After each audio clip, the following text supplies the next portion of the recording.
Welcome to our channel. तो video शुरू करने से पहले मैं रिक्वेस्ट करता हूं आप लोगों को कि हमारे चैनल को ज़्यादा से ज़्यादा लाइक कीजिए, शेयर कीजिए और सब्सक्राइब कीजिए। वो एक्चुअली कोई भी यूट्यूबर को, कोई भी कंटेंट क्रिएटर को ज़्यादा एनकरेज करता है ज़्यादा से ज़्यादा वीडियो अपलोड करने के लिए। तो इट्स ए रिक्वेस्ट। तो आज का जो टॉपिक है, जो टॉपिक मैं आज आपके साथ शेयर करने जाता हूँ, it is again about a startup. कि एक स्टार्टअप है, जैसे वो स्टार्टअप को कम इन्वेस्टमेंट में, कम एरिया में and come minimum man power में हम वो स्टार्टअप को शुरू कर सकते हैं। एंड वो स्टार्टअप को शुरू करके हम सेल्फ एम्प्लॉयमेंट भी क्रिएट कर सकते हैं एंड साथ साथ हम लोगों को एम्प्लॉयमेंट भी दे सकते हैं।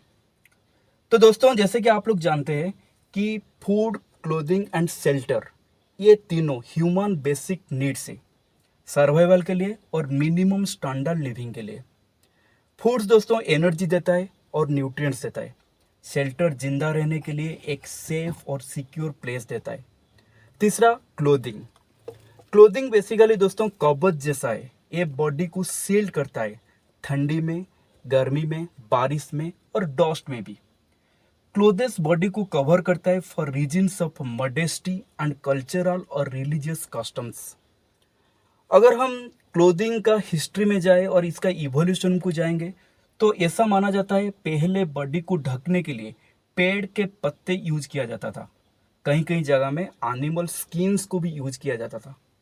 मेन पर्पस उस वक्त वही था, बॉडी को सील करना एक्सट्रीम टेम्परेचर से, डस्ट से और इंसेक्ट से भी। पर ओवर द सेंचुरी एक कॉन्सेप्ट इवॉल्व होता गया और मॉडर्न क्लोथिंग टिपिकली प्लांट्स का फाइबर्स और सिंथेटिक वेरिएंट का कॉम्बिनेशन से बनने लगा। पर्टिकुलरली आप अगर देखेंगे मिडिल ईस्ट में और यूरोप में जो इंडस्ट्रियल रिवॉल्यूशन हुआ उसमें कपड़ा इंडस्ट्री को बड़ा फायदा हुआ और आज पूरा दुनिया में एक डाइवर्स क्लोथिंग और टेक्सटाइल इंडस्ट्री खड़ा है। अब क्लोथिंग एक मॉडेस्टी है, क्लोथिंग एक फैशन है, सोशल और कल्चरल आइडेंटिटी भी है और सबसे इम्पोर्टेंट चीज, क्लोथिंग आजकल एक सेल्फ एक्सप्रेशन का एक माध्यम भी है। एक 2022 में लिया हुआ एस्टिमेट के हिसाब से इंडिया में टोटल टेक्सटाइल और अपैरल मार्केट करीब 165 बिलियन यूएसडी है। अपैरल मार्केट का मतलब बेसिकली ये फोकस करता है कपड़ा का डिजाइन करना, प्रोडक्शन करना एंड सेल करना क्लॉथिंग को टू द कंज्यूमर। इसमें फॉर्मल वेयर भी आता है, इसमें स्पोर्ट्स वेयर भी आती है। टेक्सटाइल और अपैरल इंडस्ट्री का सप्लाई चेन अगर मैं आपको समझाने जाऊंगा तो वो कुछ इस प्रकार का है। पहला स्टेज क्या होता है? पहला स्टेज है नेचुरल फाइबर्स, जैसे कि आप एग्जांपल ले सकते हो, कॉटन हो गया, उसका कल्टीवेशन। ये स्टेज 1 ऑफ द टेक्सटाइल और अपैरल इंडस्ट्री का सप्लाई चेन का है। दूसरा स्टेज क्या है? स्पिनिंग ऑन, यानी कि नेचुरल फाइबर से थ्रू स्पिनिंग मिल्स हम फाइबर्स को यान में कन्वर्ट करते हैं। देन स्टेज 3 क्या होता है? यान टू फैब्रिक। जो यान बनता है नेचुरल फाइबर से, वो यान को हम फैब्रिक में कन्वर्ट करते हैं, वो भी एक मशीनरी प्रोसेस है। And the stage 4 is the fabric to final garments through dyeing, cutting and sewing mechanism. ये 4 स्टेज एक्चुअली सप्लाई चेन है कोई भी फाइनल क्लोथिंग के लिए। फाइनल क्लोथिंग और फाइनल गारमेंट्स मैन्युफैक्चरिंग का ये 4 स्टेज होता है। ये जो 4 स्टेज है, पहला नेचुरल फाइबर कल्टीवेशन जो होता है, ये कल्टीवेशन का कैटेगरी में आता है। जैसे कि कॉटन, ये कल्टीवेशन के कैटेगरी में आता है। First stage that is the natural fibres cultivation. दूसरा यार्न स्पिनिंग स्टेज जो होता है, यूजुअली जो फाइबर से जो यार्न बनता है, ये जो इंडस्ट्री में होती है उसको स्पिनिंग मिल बोलते हैं। और इस इंडस्ट्री का एक स्मॉल स्केल सेटअप के लिए भी मिनिमम इन्वेस्टमेंट 1 to 2 करोड़ होता है। और अगर आप एक मिड साइज मिल के लिए कम से कम 10 करोड़ का इन्वेस्टमेंट करना पड़ता है। इंडिया का सूरत एक सिटी है जहां पे बहुत स्पिनिंग मिल है। यहाँ पे क्या होता है, यहाँ पे नेचुरल फाइबर से यार्न बनता है। बहुत सारे स्पिनिंग मिल और सूरत में, गुजरात का सूरत एक सिटी है जहां पे बहुत सारे इस टाइप का इंडस्ट्री है। और इस इंडस्ट्री का जो मशीनरी कॉस्ट है ये भी कंपैरेटिवली हाई होता है। यानी कि स्पिनिंग जो मिल्स होता है वहां पे जो मशीनरी यूज किया जाता है to convert the natural fibres to yarn, actually इसमें बहुत जो मशीनरी कॉस्ट है वो बहुत ज्यादा होता है। और जो तीसरा यूनिट है yarn to fabric, yarn to fabric जो इंडस्ट्री होता है ये इंडस्ट्री के लिए भी मशीनरी कॉस्ट कंपेरेटिवली हाई होता है। That means the first stage, the textile final product बनाने के लिए उसका सप्लाई चेन को अगर आप समझने जाओगे तो जो फर्स्ट स्टेज है, जो नेचुरल फाइबर्स पहले क्रिएट करना, नेचुरल फाइबर्स वो कल्टीवेशन के कैटेगरी में आता है।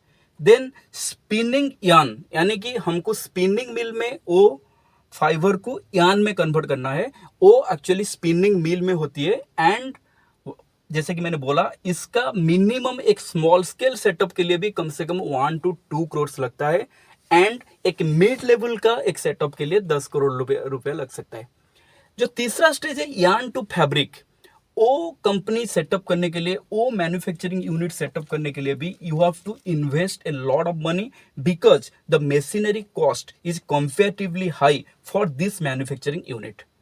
अब आते हैं स्टेज 4 में। स्टेज 4 क्या होता है इस सप्लाई चेन का? ये होता है फैब्रिक टू फाइनल गारमेंट्स।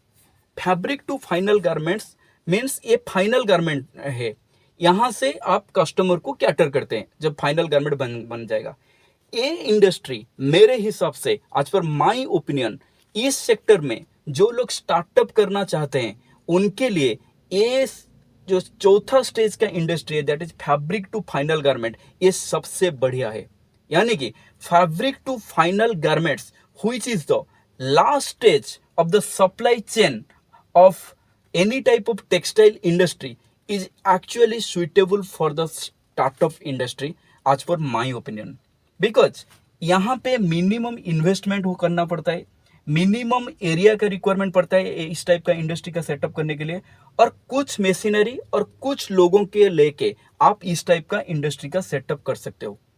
कोई भी अपरल प्रोडक्ट का, चाहे टी शर्ट्स हो, चाहे जीन्स हो, या फिर बच्चों का कपड़ा हो, उसका ब्रांड भी किया जा सकता है, सेल्फ एम्प्लॉयमेंट भी मिल सकती है, और कुछ लोगों को काम भी मिल सकता है। यूथ्स पर्टिकुलरली गर्ल्स और ladies should come forward and try to do this startup. But अब जो सबसे बड़ा क्वेश्चन लोग पूछते हैं, तो आपने तो बोल दिया बट उसको कैसे करें? तो I will try my level best to give you some basic anatomy of this business, जैसे कि आपको एक मिनिमम आइडिया आए जो ये जो 4 stage of the textile manufacturing industry that is fabric to final garments, ये जो इंडस्ट्री आप कैसे सेटअप करें। सो फॉर एग्जाम्पल कोई टी शर्ट बनाना चाहता है, सपोज उसका ब्रांडिंग करना चाहता है और मार्केट में ब्रांड को सेल्स करना चाहता है, because end of the day क्या होती है, कोई भी चीज बनाओ सेल्स करोगे तब भी रेवेन्यू आएगा, ये सबसे इंपॉर्टेंट चीज है। तो उसको क्या करना पड़ेगा इस टाइप का इंडस्ट्री को सेटअप करने के लिए? सबसे पहले कुछ टाइप का मशीन लगता है, जैसे कि फैब्रिक स्प्रेडिंग मशीन्स, क्योंकि जो फैब्रिक आप खरीदोगे वो एक्चुअली रोल्स में आता है, तो उसको फर्स्ट स्टेप जो होता है फैब्रिक को स्प्रेडिंग करना, तो fabric spreading machine is the first requirement in this category of manufacturing unit. Then die cutting machine आता है, देन स्यूइंग मशीन आता है जो स्टिच और कट के लिए यूज किया जाता है, डिजिटल प्रिंटिंग मशीन आता है। तो बेसिकली ये 4-5 मशीन लगता है इस टाइप का इंडस्ट्री को सेटअप करने के लिए। तो these are the basic machine that is required. तो फैब्रिक इंडिया में बहुत जगह अवेलेबल है, रोल में मिलती है।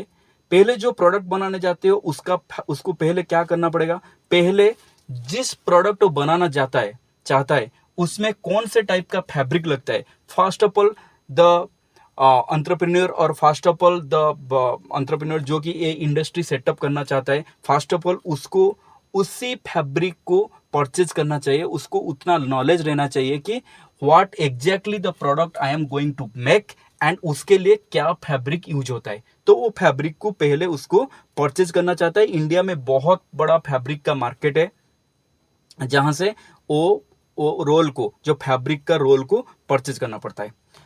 फॉर एग्जाम्पल सपोज वो टी शर्ट बनाना चाहता है, तो उसमें कॉटन एक फैब्रिक होता है, सपोज नायलॉन एक फैब्रिक होता है, टूल एक फैब्रिक होता है, ऐसे कि बहुत सारे फैब्रिक है। अगर आप इस टाइप का इंडस्ट्री को सेटअप करना चाहते हो तो आप फैब्रिक के बारे में आप थोड़ा नॉलेज गेन कीजिए, देन उसी फैब्रिक को आप मार्केट से खरीद सकते हो। जैसे कि आप जानते हो इंडिया में तिरुपुर करके एक जगह है, वहां पे फैब्रिक का बड़ा मार्केट है, so you can procure from there fabric. But सबसे पहले आपको नॉलेज होना चाहिए कि आप कौन सा प्रोडक्ट बनाना चाहते हो और उसके लिए फैब्रिक क्या है, and you have to purchase the exact fabric in order to make the perfect product you want to manufacture. तो उतना नॉलेज आपको रखना पड़ेगा।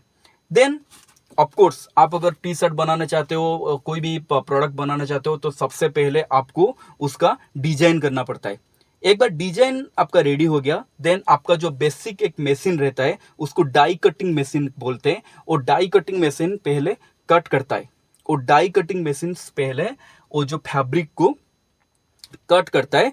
देन और एक मशीन आता है, सीविंग मशीन करके उसको बोलते हैं, जो कि जो कॉट फाइबर्स होता है उसको स्टिचिंग करता है। जो सीविंग मशीन बोलते हैं और स्टिचिंग मशीन बोलते हैं, वो कॉटन उसको स्टिचिंग किया जाता है। देन डिजिटल टेक्सटाइल प्रिंटर से, तो डिजिटल प्रिंटर्स के जरिए में फैब्रिक के ऊपर ग्राफिक्स किया जाता है और लोगो क्रिएट किया जाता है। देन एक बार लोगो क्रिएट हो गया, देन उसको हीट प्रेस किया जाता है। हीट प्रेस मशीन रहता है, तो हीट प्रेस मशीन के जरिए में उसको हीट प्रेस किया जाता है to transfer the design permanently over the fabric, number 1। And जो लोगो और जो आपने ग्राफिक्स फैब्रिक के ऊपर किए हो उसका ड्यूरेबिलिटी इंक्रीज करने के लिए ये हीट प्रेस मशीन्स यूज किया जाता है। What's the manufacturing idea I am giving here, वो एक्चुअली एक बेसिक एनाटॉमी है। जैसे कि मैंने कुछ मशीन्स का नाम बताया, वो मशीन्स बेसिक मशीन्स है, बट एक बार आप वो स्टार्टअप करोगे तो कोई स्किल्ड पर्सन ये स्टार्टअप करना चाहेगा सपोज, तो पूरे प्रोसेस के ऊपर आप ट्रेनिंग ले सकते हो। स्किल डेवलपमेंट सेंटर जो आजकल खुला हुआ है उसमें इसका ट्रेनिंग दिया जाता है, या फिर आजकल ऑनलाइन कोर्सेज भी अवेलेबल है, वो ले सकते हो। या फिर इफ अफोर्ड कर सकते हो तो कोई एक्सपीरियंस पर्सन्स को आप रिक्रूट कर सकते हो टेक्निकल सपोर्ट के लिए और मैन्युफैक्चरिंग प्रोसीजर के लिए, जिसका एक टोटल प्रोसीजर में एक्सपीरियंस हो।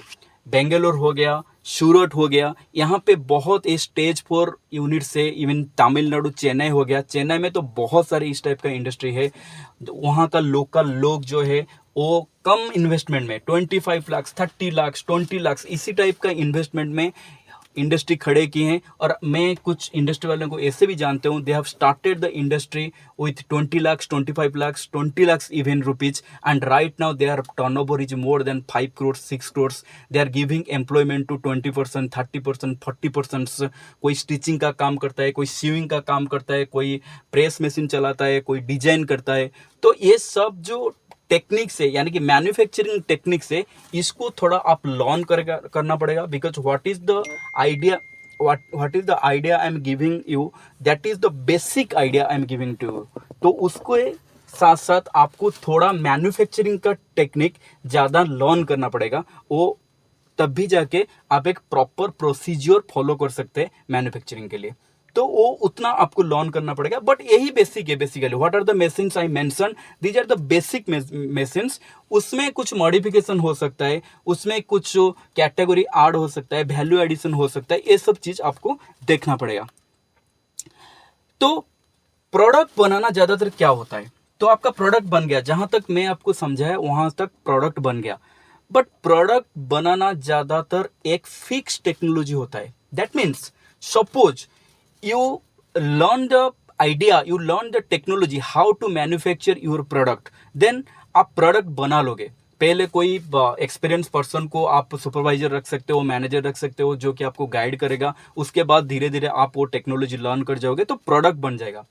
बट इस फील्ड में प्रोडक्ट बनने से ज्यादा चैलेंजिंग प्रोडक्ट को बेचना होता है, ये सबसे बड़ा चैलेंज होता है। सपोज आप टी शर्ट बना रहे हो, एक बार प्रोडक्ट मान लो टी शर्ट बन गया, चैलेंज देन उसको बेचना हो गया। तो सबसे इंपॉर्टेंट चीज इस फील्ड में क्या होता है, टू मार्केटिंग का जो चीज है, कैसे ये जो चीज आपने बनाए उसको कैसे बेचोगे मार्केट में। तो जो नेक्स्ट स्टेज है और द फाइनल स्टेज है, तो यहां पे और दो चीज में ऐड करना चाहता हूं। सपोज आपका प्रोडक्ट बन गया, तो उसके बाद सबसे इंपॉर्टेंट चीज जो है उसको कभी भी स्किप नहीं करना, वो है मार्केटिंग से पहले मैं चीज आपको बताना चाहता हूँ, वो चीज है क्यूसी, क्वालिटी कंट्रोल डिपार्टमेंट आप एक रखो, जहां पे आप प्रॉपरली फैब्रिक का जो एमओसी है, मटेरियल को क्या है, फैब्रिक का जो आपको एग्जैक्ट मटेरियल चाहिए, आजकल फैब्रिक जो है उसका टेस्टिंग मशीन भी हो गया, मटेरियल टेस्टिंग मशीन भी आ गया है, तो वो मशीन यूज करके आप पूरा बिफोर मार्केट में आपका चीज जाए, आप पहले वो सब चीज इंश्योर कीजिए एक्चुअली जो प्रोडक्ट, जो पर्टिकुलर फैब्रिक आप बेचना चाहते हो, वो फैब्रिक आप मार्केट से खरीदे हो या नहीं खरीदे हो। आप जो डिजाइन आपने किए थे बिफोर प्रोडक्शन, वो डिजाइन एक्चुअली फाइनल प्रोडक्ट बनने के बाद एग्जैक्टली हुआ है या नहीं है, लोगो परफेक्ट है या नहीं, ब्रांडिंग परफेक्ट है या नहीं, अगर कुछ ग्राफिक्स अपने फैब्रिक के ऊपर दिए हो वो परफेक्ट है या नहीं, उसका ड्यूरेबिलिटी कितना रह सकता है, तो वो सब चीज, quality is the most important thing. तो क्वालिटी को कभी कंप्रोमाइज करना नहीं करना, वो डिपार्टमेंट को हमेशा ध्यान में रखना। उसके लिए भी ये फील्ड में बहुत सारे क्यूसी में काम करने वाले लोग आपको मिल जाएंगे इनिशियल स्टेज में, जिनको आप इनिशियली रिक्रूट कर सकते हो। रिक्रूट करके वो चीज, वो नॉलेज आपको गेन करना पड़ेगा। क्योंकि दोस्तों मेरा ऐसा मानना है, आप कोई भी बिजनेस करना चाहते हो, अगर डिटेल में ना हो तब भी चलेगा, बट आपको वो बिजनेस का मोटा मोटी एनाटॉमी पता होना चाहिए। यानी कि even if you are not fully trained in running a machines or operating a machines, but you should have minimum idea how to run that machine or how to operate that machine. Same अगर आपको QC के बारे में सब कुछ मालूम भी नहीं है, बट आपको मिनिमम उतना नॉलेज रखना चाहिए कि डिजाइन जो है मैन्युफैक्चरिंग वो हुआ है कि नहीं है, फैब्रिक का एमओसी सही है या नहीं है। तो these are the basic things which you should ensure. ये बहुत इंपॉर्टेंट, ये पर्टिकुलरली बड़े इंडस्ट्री के लिए नहीं है, बड़े इंडस्ट्री के लिए जो उसका जो डायरेक्टर है और सीईओ है, उनको सब चीज के बारे में आइडिया होना, वो मतलब टेक्निकल चीज के बारे में and everything, it is not possible. But जो लोग स्टार्टअप कर रहे हो, जो लोग अभी इनिशियल इन्वेस्टमेंट कर रहे हो, and you want to grow with that business, then you should know the basic anatomy of the business। Her section में, मैन्युफैक्चर में भी, क्वालिटी में भी, और सेलिंग और मार्केटिंग में भी। तो क्वालिटी चेकिंग हो गया, आपका पैकेजिंग हो गया। तो अभी सबसे जो इंपॉर्टेंट चीज जैसे मैंने बताया वो है मार्केटिंग। तो मार्केटिंग कैसे करोगे, तो कुछ टिप्स मैं देता हूं। अगेन ये जो टिप्स देता हूं मैं बहुत बेसिक है, उसके ऊपर आप जब काम करोगे तब भी कुछ ऐड करोगे, कुछ और तब भी का सिचुएशन देख के आप कौन से मार्केट को कैटर कर रहे हो, आपका टारगेट कस्टमर कौन से, उसके हिसाब से आप थोड़ा उसको इम्प्रोवाइज कर सकते हो। But what I am giving the idea, this idea are very much basic and it will be instrumental for you if you do this type of industry, then वो मार्केटिंग के लिए ये आपको इंस्ट्रूमेंटल होगा। पहले चीज क्या होता है, first of all you have to find out the specific buyer. First of all you have to find out specific buyer, माने instead of trying to sell the product to everyone, find out interest और niche group. That means एक बार target customer set हो गया, उस हिसाब से आपको logo design करना पड़ेगा, ब्रांड इमेज डिजाइन करना पड़ेगा और ग्राफिक डिजाइन करना पड़ेगा। सो दैट क्या होगा, आपका टारगेट कस्टमर्स को अपील करेगा। मैं आपको एक एग्जांपल देता हूं, क्या मैं बोला एक्चुअली।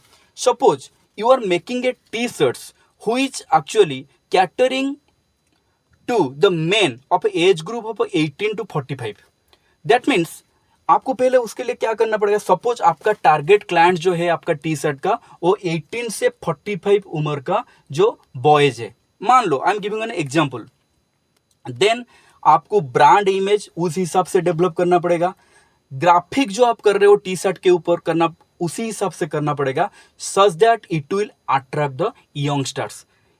बेसिकली मैं ये बोलना चाहता हूं कि सबको टारगेट करने के बजाय अगर आप एक स्पेशल नीच कस्टमर को टारगेट करोगे, एक पर्टिकुलर इंटरेस्ट ग्रुप को टारगेट करोगे, सो दैट आपको लोगो डिजाइन करने में, आपको जैसे कि डिजाइन करने में, जो कपड़ा का डिजाइन है वो करने में आपको आसान होगा और ये बहुत जल्द लोगों के पास पहुंचेगा। ये पहले चीज है, फाइंड आउट स्पेसिफिक बायर। और सबसे इंपॉर्टेंट क्या चीज होता है, टी शर्ट जो आपने डिजाइन किए हो वो ओरिजिनल होना चाहिए। That means the design of the T shirt must be original.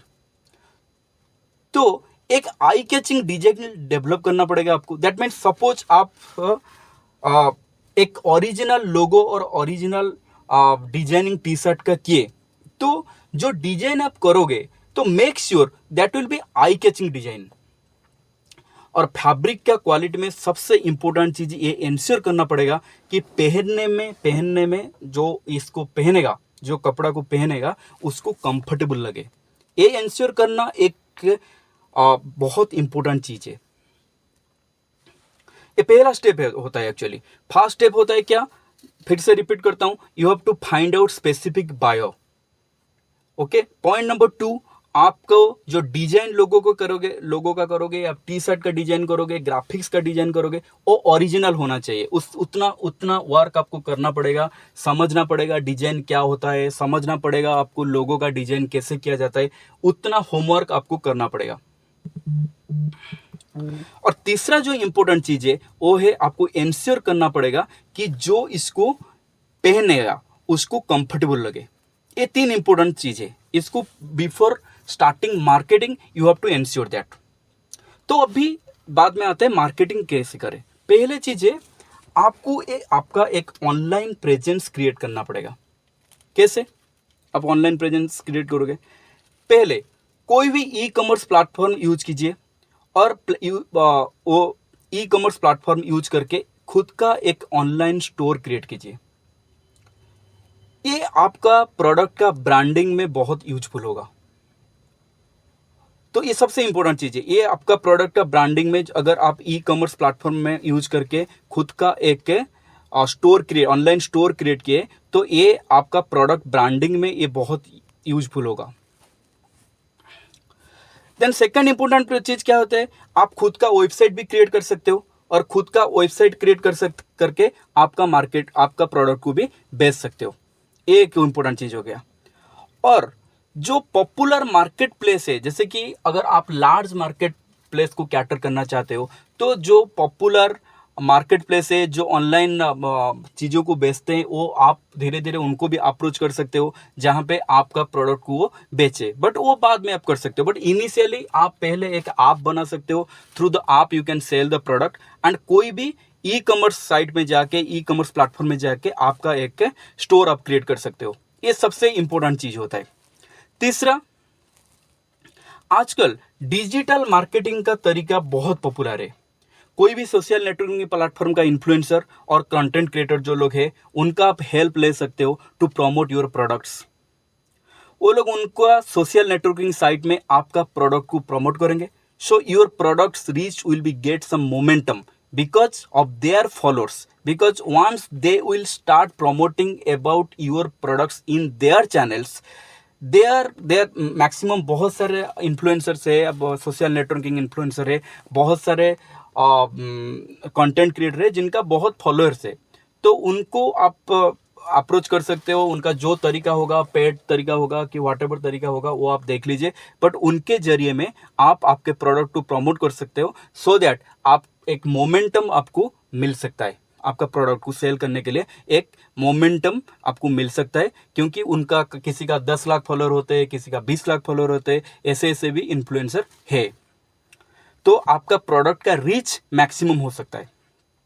ये सबसे इंपॉर्टेंट चीज है। और जब भी आप ये जो कंटेंट क्रिएटर को भी सिलेक्ट करते हो, तब देखिए जे पहले चीज ये देखिए कि आपका कैरेक्टर ऑडियंस क्या है, आपका कैरेक्टर बायर कौन है और कौन सा इन्फ्लुएंसर उसी एज ग्रुप को ज्यादा टारगेट करता है।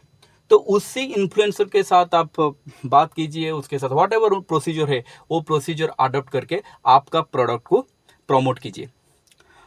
ये कुछ ऑनलाइन तरीका हमने बताया। ऑफलाइन भी आप सेल कर सकते हो, जैसे कि कपड़ा जो लोग सेल्स करते हैं, जो जिनका स्टोर है, जिनका आउटलेट है, उनको भी आप अप्रोच कर सकते हो आपका प्रोडक्ट को सेल करने के लिए। This is also a way. And एक बार आपका प्रोडक्ट बेचना शुरू हो गया, देन आप खुद का भी आउटलेट शुरू कर सकते हो। अलग अलग जगह में आपका आउटलेट भी शुरू कर सकते हो और वहां पे आपका प्रोडक्ट को बेच सकते हो। Hoardings is also an options. आपका एक बार बिजनेस हो गया, आप होर्डिंग लगा के आप डिफरेंट जगह पे आप वहाँ का म्यूनिसिपैलिटी को अप्रोच करके जो भी करके आपका प्रोडक्ट का होर्डिंग लगा के प्रमोट कर सकते हो। एंड धीरे धीरे जब आपका प्रोडक्ट का ब्रांड बन जाएगा, प्रोडक्ट बेचने लगेगा, उसके बाद आप उसको टीवी में या फिर कोई एक्टर्स हो, कुछ भी हो, उनके जरिए में आप उसको भी प्रमोट कर सकते हो। वो एक एडवर्टाइजमेंट एक तरीका है। बट आजकल बेसिक तरीका ऑनलाइन तरीका है, तो ऑनलाइन का जितना भी तरीका है आप उसको यूज करके चीज़ों को मार्केट कर सकते हो। तो दोस्तों, ये जो सारे चीज मैंने बताया, this is the basic anatomy of the business. I am repeating it again. आप लोग उसको शुरू कीजिए। अगर करना चाहते हो कोई स्टार्टअप, खुद कुछ चीज करने चाहते हो, तो आप लोग उसको शुरू कीजिए। क्योंकि मैं बहुत लोगों को ऐसे देखा हूं, particularly in southern India and western India, वहां पे कम इन्वेस्टमेंट में 20 लाख, 25 लाख, 15 लाख, आजकल बहुत सारे स्कीम्स आ गए हैं गवर्नमेंट की तरफ से। You can take advantages of that for money. तो कर सकते हो। बेसिक थिंग इज दैट आपका एक मतलब एक माइंडसेट रहना चाहिए, एक कन्विक्शन रहना चाहिए, so that you can start this type of business. अगर करना चाहते हो, कोई भी पर्टिकुलर गर्ल्स एंड लेडीज वो भी है, वो करना चाहते हैं बिजनेस को, आप कर सकते हो। कोई भी प्रोडक्ट को आप चुन सकते हो जिसको आप बनाना चाहते हो, आप उस हिसाब से उसको ब्रांडिंग कीजिए, उसको बेचिए। बहुत सारे लोग कर रहे हैं, अच्छा मार्केट है, एंड अब उसको करके आप अच्छा खासा पैसा इनकम कर सकते हो, एम्प्लॉयमेंट भी क्रिएट कर सकते हो। तो करने से ये चीज होगा। तो I guarantee you, if you try you can do it. तो दोस्तों, ये कुछ आइडिया जो कि मैंने दिया रिगार्डिंग ए न्यू स्टार्टअप, तो आप लोग उसको फॉलो कीजिए। अगर करना चाहते हो तो उसको कीजिए। बहुत सारे लोग कर रहे हैं, तो आप लोग भी कीजिए। एंड आई गारंटी यू, अगर आप सही ढंग से, सही तरीके से एंड सही प्रोसीजर फॉलोअप करके ये चीज़ करोगे, तो it can be a good startup for you. तो दैट्स इट दोस्तों। ये इस वीडियो में मैं कोशिश किया आपको कुछ नया स्टार्टअप के बारे में आइडिया देने के लिए। Hope it will be instrumental for you and thank you. But finally एक बार फिर आप लोगों को रिक्वेस्ट करता हूँ कि मेरे चैनल को ज़्यादा से ज़्यादा शेयर कीजिए, फॉलो कीजिए एंड सब्सक्राइब कीजिए। फिर मिलेंगे, फिर बातें करेंगे और कोई स्टार्टअप के बारे में और कोई कंटेंट के बारे में। तब तक बाय बाय।